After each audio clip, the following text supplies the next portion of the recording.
जय जैन। हाँ शुरू करें। हाँ हाँ भाई साहब। हाँ शुरू करिए पंडित जी। हाँ हाँ।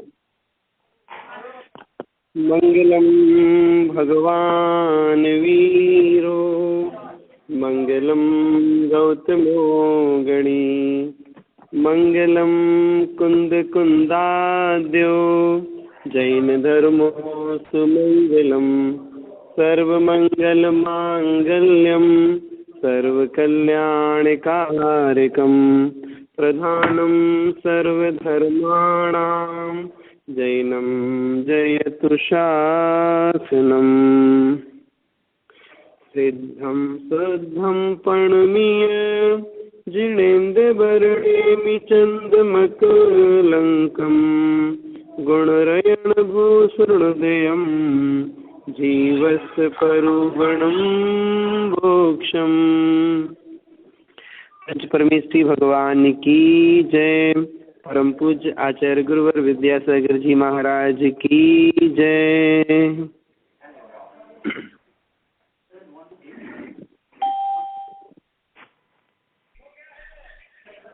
कल के प्रसंग में हम सभी लोगों ने देखा कि जो दूसरा सासादन गुण स्थान है, इस सासादन गुण स्थान का स्वरूप क्या है, इसके साथ साथ में इनकी क्या विशेषताएं हैं। स्वरूप को लेकर के दो परिभाषाएं बताई गई थी। पहली परिभाषा कि सम्यक्त रूपी शिखर से गिर गया है, मिथ्यात्व रूपी धूलि को प्राप्त नहीं हुआ। उसे ज्योति भाभी का फोन आ रहा है इसमें, पहले किसी और का आया था। हाँ तो हम कह रहे थे कि सम्यक्त रूपी शिखर से गिर गया है, इसमें नहीं आया। सम्यक्त रूपी शिखर से गिर गया है लेकिन मिथ्यात्व रूपी धूलि को प्राप्त नहीं हुआ, उसे दूसरा गुण स्थान कहते हैं। दूसरे गुण स्थान में गिरने का कारण क्या है? अनंतान बंधी क्रोध मान माया लोभ में किसी एक का तीव्र उदय। आप तीव्र उदय क्यों बोल रहे हो? इसलिए क्योंकि अनंतान बंधी कषाय के मंद उदय में विपरीताभिनिवेश नहीं होता है। अनंतानबंदी कषाय के मंदोदय में विपरीताभिनिवेश नहीं होता, इसलिए तीव्र उदय की बात की गई है। फिर बात आएगी कि दूसरे गुण स्थान में कौन जीव गिरता है? जो उपसम सम्यक्त वाला है वह गिरता है। तो उपसम सम्यक्त के प्राप्त होने के कितनी देर बाद गिर सकता है? तो जब उसमें जघन्य एक समय और उत्कृष्ट 6 आवली काल शेष बचे, उस समय गिर सकता है।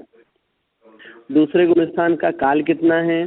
जघन्य काल 1 समय, उत्कृष्ट काल 6 आवली प्रमाण। फिर बात करते हैं कि दूसरे गुण स्थान वर्ती जीव कहाँ जाता है? दूसरे गुण स्थान वर्ती जीव नियम से पहले गुण स्थान में गिरता है। दूसरे गुण स्थान में कौन से जीव गिरते हैं? तो चौथे, 5वें और 6ठे गुण स्थान वर्ती औपसमिक सम्मिक्त्वी जीव दूसरे गुण स्थान में गिर सकते हैं। इतना प्रसंग अपना हो गया था। इसके बाद कुछ विशेषताएं बताई थी कि दूसरे गुण स्थान वर्ती जीव अपनी आयु पूरी करके मीन्स दूसरे गुण स्थान में मरण हो तो वह जीव कहाँ कहाँ जा सकता है? तो वह जीव नरक को छोड़ करके 3 गतियों में जा सकता है। प्रथम भाग में मरण करे तो देवगति में, दूसरे भाग में मरण करे तो देव अथवा मनुष्यों में, तीसरे भाग में मरण करे तो देव, मनुष्य अथवा पंचेंद्रिय त्रियंचों में, और चौथे भाग में मरण करे तो देव, मनुष्य, पंचेंद्रिय त्रियंच, 4 इंद्रिय, 2 इंद्रिय, 3 इंद्रिय, 1 इंद्रिय में भी जा सकता है। वह जीव यदि मतलब विकलत है अथवा एक इंद्रियों में जन्म लेता है तो निवृत्त पर्याप्तक अवस्था में जन्म लेता है, अर्थात लब्ध पर्याप्तकों में जन्म नहीं लेता है। विशेषता यदि वो एक इंद्रिय में जाता है, कल किसी ने प्रश्न किया था तो उसका उत्तर नहीं हो पाया था। यदि वो एक इंद्रियों में जाता है तो एक इंद्रियों में पृथ्वी कायिक, जल कायिक अथवा वनस्पति कायिक, इन तीनों में किसी में उत्पन्न हो सकता है। ये इसकी विशेषता है। कहने का मतलब क्या हुआ? कहने का मतलब ये कि एक इंद्रियों में जाएगा तो पर्याप्तकों में जाएगा, पहली बात। दूसरी बात, एक इंद्रियों में जाएगा तो वो मध्यलोक अथवा इससे ऊपर जन्म लेगा, नीचे जन्म नहीं लेगा। मीन्स इस मध्यलोक से नीचे नहीं लेगा। हालांकि एक इंद्रिय जीव तो पूरे लोक में पाए जाते हैं, तो दूसरे गुण स्थान वृत्ति जीव अपनी आयु पूरी करके एक इंद्रियों में जाए तो कहाँ लेगा? वह मध्यलोक अथवा ऊपर जन्म लेगा। मीन्स 7 राजु स्थान पे कहीं पर भी नीचे नहीं जाएगा। एक इंद्रिय में भी नीचे नहीं जाएगा और नरक जाते ही नहीं तो भी नीचे नहीं जाएगा। इतनी विशेषता आ जाती है, पहली बात। दूसरी बात देखो कि पृथ्वी, जल और वनस्पति कायिकों में उत्पन्न हुआ, पर्याप्तकों में उत्पन्न हुआ और उसने यहाँ दूसरे गुण स्थान में मरण किया था और दूसरे गुण स्थान में वहाँ जन्म लिया। अब कोई यहाँ प्रश्न कर सकता है, तो क्या एक इंद्रिय जीवों में दूसरा गुण स्थान पाया जाता है? तो कहा जाएगा एक इंद्रियों में निवृत्त पर्याप्त की अपेक्षा से दूसरा गुण स्थान संभव है। किसके संभव है? इसी के जो मरण करके वहां गया है। तो कितने काल तक संभव है? जितना समय उसका दूसरे गुण स्थान का बचा हुआ है। उस समय कितना बचा रह सकता है? तो दूसरे गुण स्थान का जो चौथा भाग है, उस चौथे भाग में जाता है वो एक इंद्रियों में। छयावली में नहीं लगा सकते अपन, चौथे भाग में जाता है एक इंद्रियों में वो। तो जितना समय शेष है वो समय निवृत्त पर्याप्तक अवस्था काल से कम समय कहलाता है। अर्थात दूसरे गुण स्थान से युक्त एक इंद्रियों में उत्पन्न हुआ तो निवृत्त पर्याप्तक अवस्था में ही उसका दूसरे से पहला गुण स्थान बन जाता है। दूसरे से पहला गुण स्थान बन जाता, कहाँ पर? निवृत्त पर्याप्तक अवस्था में ही बन जाएगा। फिर क्या होगा? फिर वो मिथ्यादर्शी कहलाएगा। इस प्रकार से मरण की अपेक्षा क्या विशेषता बनती है ये आपको बताया गया। अब अगली बात प्रारंभ करने से पहले कोई प्रश्न हो तो पूछ सकते हैं आप।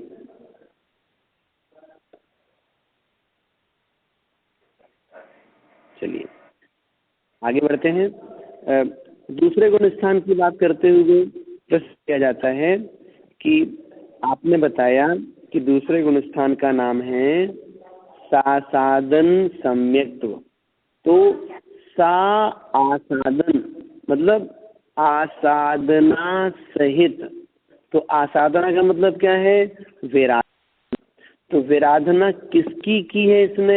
इसने विराधना की है सम्यक दर्शन की, इसलिए इसका नाम पड़ गया सासादन सम्यक्त्वी। अर्थात सम्यक दर्शन की विराधना करके यहाँ पर आया है, इसलिए सासादन सम्यक्त्वी है। देखो पहले गुण स्थान से दूसरे गुण स्थान में जाने का मार्ग नहीं है, तीसरे गुण स्थान से दूसरे गुण स्थान में गिरने का सवाल नहीं है। दूसरे गुण स्थान में सम्यक दृष्टि जीव ही गिरता है। तो जो दूसरे गुण स्थान में सम्यक दृष्टि शब्द है ये भूत प्रज्ञापन नय की अपेक्षा कहा गया। अर्थात ये सम्यक दृष्टि था, इसने सम्यक्त की विराधना की और दूसरे गुण स्थान में आ गया।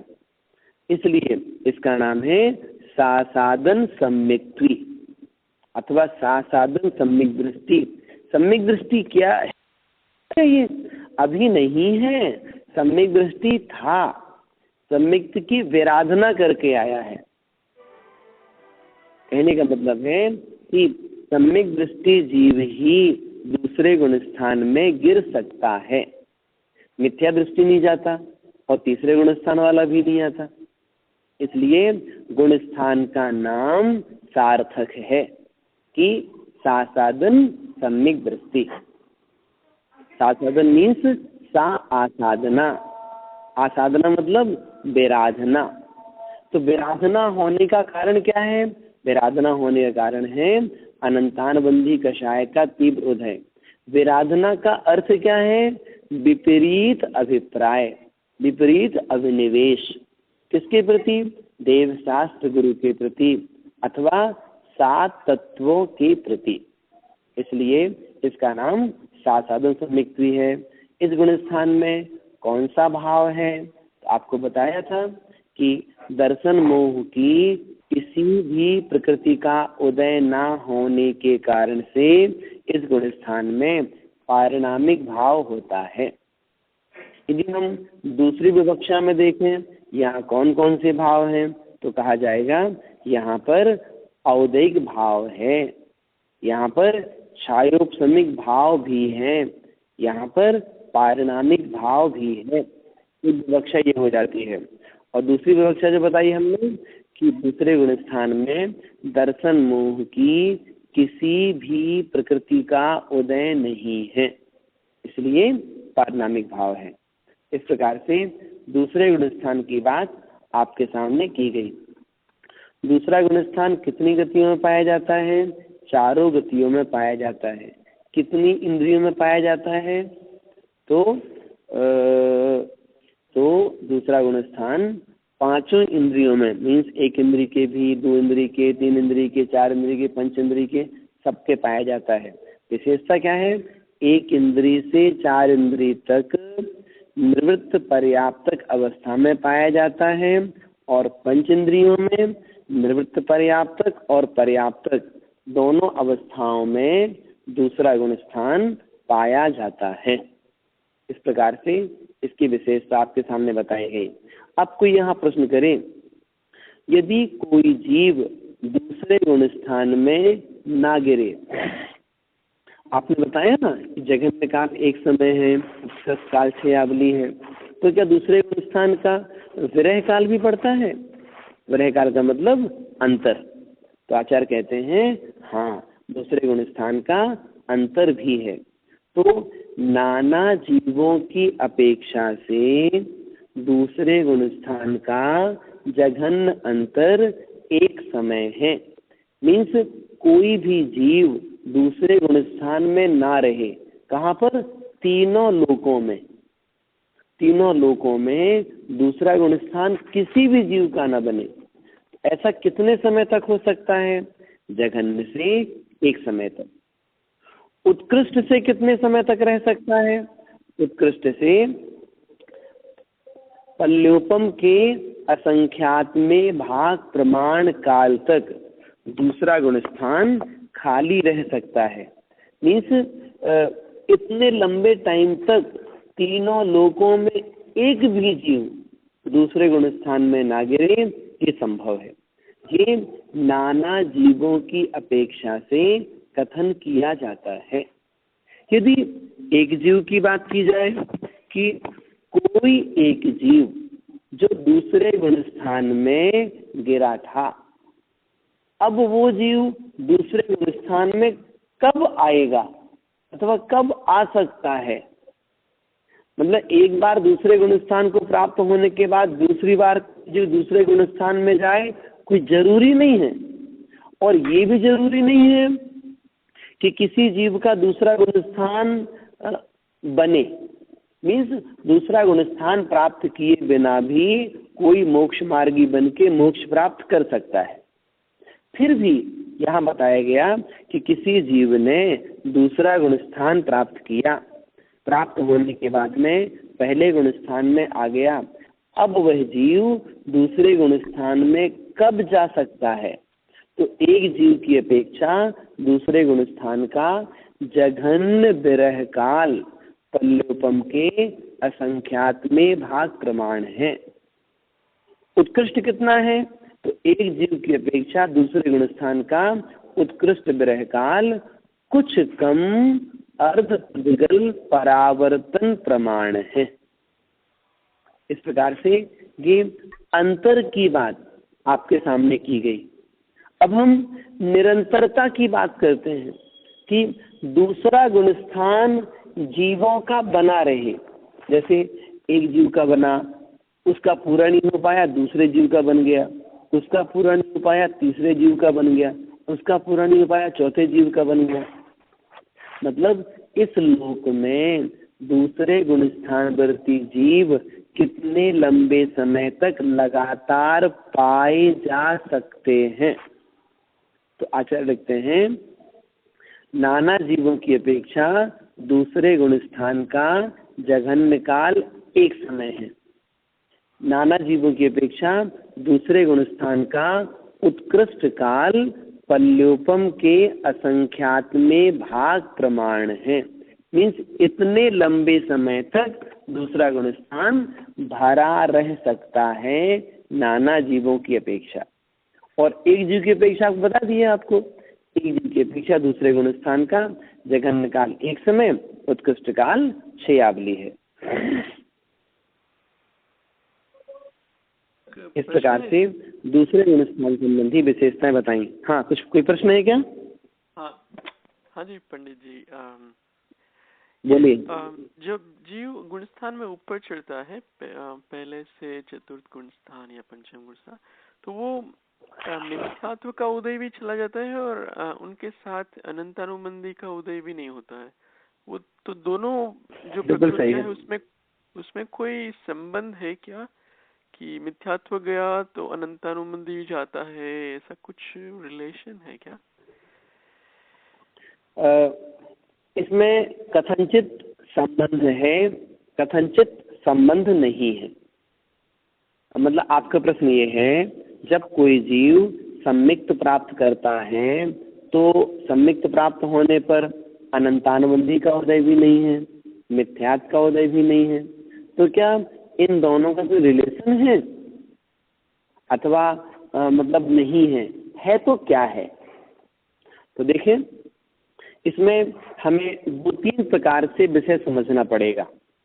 पहला विषय, कोई भी अनादि मिथ्या दृष्टि जीव जब उपसम सम्मिक्त की प्राप्ति करता है, उस समय वह जीव 5 लब्धि पूर्वक जो 5वीं लब्धि को प्राप्त होता है, जिसका नाम है करण लब्धि, उस लब्धि में 3 करण होते हैं, अधय करण, अपूर्व करण और अनुवृत्ति करण।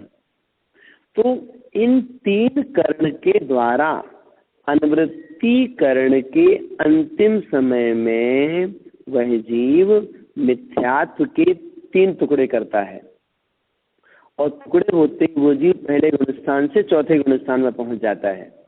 तो 3 मिथ्यात्व का उसने प्रशस्त उपशम किया। मीन्स ये 3 मिथ्यात्व एक अंतर मुहूर्त काल तक उदय में नहीं आएंगे और उसी समय अनंतानुबंधी कषाय का अप्रशस्त उपशम करता है। मीन्स मिथ्यात्व का प्रशस्त उपशम होते ही अनंतानुबंधी कषाय का अप्रशस्त उपशम हो जाता है और जीव चौथे, 5वें या 7वें गुण स्थान को प्राप्त होता है। मीन्स 5वें में जाएगा तो अप्रत्याख्यान का भी अन्वय होगा, 7वें में जाएगा तो प्रत्याख्यान का भी अन्वय होगा और ऊपर पहुंच गया वो। वहां पहुंचते ही उसके जो मिथ्यात्व की 3 प्रकृतियां हैं वो तो दबी हैं, उनका प्रशस्त उपशम है। लेकिन अनंतानुबंधी कषाय दबी नहीं है, वो सत्ता में भी है, वो उदयावली में भी है। उदय में आने के एक समय पहले अनंतानुबंधी कषाय का अनुभाग अनंत गुणाहीन होता हुआ अप्रत्याख्यानावरण आदि रूप से फल देता है। ये इससे एक संबंध ये बना। अब देखो, अब दूसरी बात देखो, अनंतानुबंधी और मिथ्यात्व, इन दोनों का उदय हमेशा एक साथ रहता है क्या? तो आचार्य कहते हैं रहता भी है और नहीं भी रहता। जैसे दूसरे गुण स्थान में अनंतानुबंधी का उदय है लेकिन मिथ्यात्व का उदय नहीं है। मीन्स मिथ्यात्व के बिना अनंतानुबंधी का उदय देखा जाता है। फिर देखो पहले गुण स्थान में सामान्यतः मिथ्यात्व और अनंतानुबंधी दोनों का उदय चलता है और मिथ्यात्व गुण स्थान के अंतिम समय तक चलता है। मीन्स अनुवृत्तिकरण के अंतिम समय तक मिथ्यात्व का उदय चलता रहता है और अनंतानुबंधी का उदय भी चलता है। लेकिन एक अपवाद ऐसा है कि अनंतानुबंधी कषाय के बिना मात्र मिथ्यात्व का उदय भी रहता है। कितने समय तक रहता है? एक आवली काल, एक समय तक रहता है। कब रहता है सो आपको बताते हैं। कोई सम्यक दृष्टि जीव जिसने अनंतानुबंधी कषाय की विसंयोजना की थी, ऐसा वह सम्यक दृष्टि जीव अनंतानुबंधी कषाय की संयोजना कर देता है। संयोजना कैसे होती है? संक्लेश परिणामों से होती है। और जैसे ही अनंतानुबंधी कषाय की संयोजना हुई उसका सम्यक्त्व छूट जाता है। सम्यक्त्व छूटते ही वो पहले गुण स्थान में गिरता है। विशेषता क्या हुई? ये जो विसंयोजना होती है ये सत्ता में होती है, संयोजना होती है ये भी सत्ता में होती है। और सत्ता में रखा हुआ कर्म जब फल देता है तो कम से कम उसको एक आवली काल लगता ही लगता है। तो संक्लेश परिणामों से अनंतानुबंधी की संयोजना की और पहले गुण स्थान में गिर गया। पहले गुण स्थान में गिर गया तो मिथ्यात्व के उदय के कारण से गिरा। और उसके अनंतानुबंधी का उदय है क्या? नहीं है। क्यों नहीं है? सत्ता से अनंतानुबंधी उदयावली में प्रविष्ट होगी, फिर उदय में आने के लिए उसको एक आवली काल चाहिए। तो एक आवली और एक समय कहा गया है। इतने समय तक पहले गुण स्थान में उस जीव के मिथ्यात्व का उदय तो है लेकिन अनंतानुबंधी का उदय नहीं है। अब हमारे पास 3 भंग बन गए। पहला भंग, मिथ्यात्व के बिना अनंतानुबंधी का उदय देखा जाता है दूसरे गुण स्थान में। अनंतानुबंधी के बिना मिथ्यात्व का उदय देखा जाता है पहले गुण स्थान में। मिथ्यात्व और अनंतानुबंधी दोनों का उदय देखा जाता है पहले गुण स्थान में हमेशा हमेशा। अनादि मिथ्या दृष्टि के तो ऐसा ही होता है और सादी मिथ्या दृष्टि की भी ऐसा ही होता है। लेकिन कोई सम्मिक्त्वी जीव पहले गुण स्थान में गिरे उसके ये हो सकता है कि मिथ्यात्व का उदय आ जाए लेकिन एक आवली काल तक अनंतानुबंधी का उदय ना आए। किसके? जो आपको संयोजन की विशेषता बताई गई उस जीव के। अब देखिए, जब हम मिथ्यात्व और अनंतानुबंधी के क्षय की बात करते हैं कि इन कर्मों का क्षय कैसे होता है, तो एक साथ क्षय नहीं होता। पहले अनंतानुबंधी कषाय का क्षय होता है। क्षय मीन्स विसंयोजना। फिर मिथ्यात्व का क्षय होता है, फिर सम्यक मिथ्यात्व का क्षय होता है, फिर सम्यक प्रकृति का क्षय होता है, फिर वह जीव क्षयिक सम्यक्त्वी कहलाता है। तो मिथ्यात्व और अनंतानुबंधी, इसमें और संबंध क्या है? तो आचार्य कहते हैं मिथ्यात्व के उदय से विपरीताविनिवेश उत्पन्न होता है। अनंतानुबंधी के उदय से भी विपरीताविनिवेश उत्पन्न होता है। अर्थात अनंतानुबंधी कथनचित दर्शन मोहनीय का भेद है, अनंतानुबंधी कथनचित चारित्र मोहनीय का भेद है।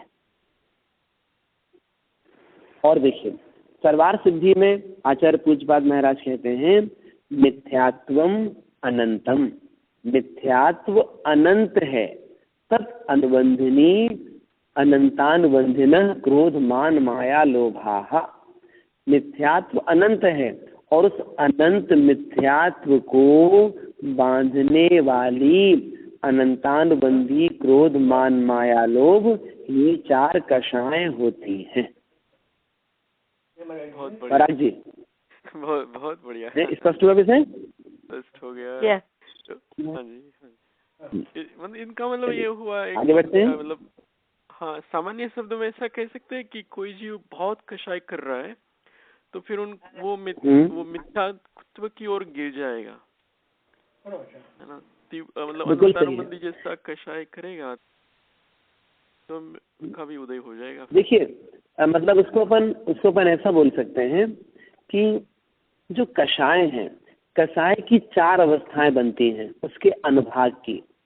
कषाय की एक अवस्था बनती है जैसे कि जल की रेखा के समान, जैसे नाव चलती है तो हम देखते हैं नाव आगे बढ़ी तो पीछे थोड़ी सी लाइन से दिखती है अपन को, वो जल की रेखा के समान मतलब एक प्रकार से कषाय है। इस कषाय को हम संजरण कषाय कहते हैं। एक कषाय है जो भूमि पर खींची गई रेखा के समान है। जैसे हम चलते हैं तो पैरों के निशान अथवा जूते चप्पल के निशान धूली पे पड़ गए, जमीन पे, तो निशान पड़ गए तो हो सकता है कि उसको ढकने में टाइम लगे उसको। तीसरी होती है पृथ्वी रेखा।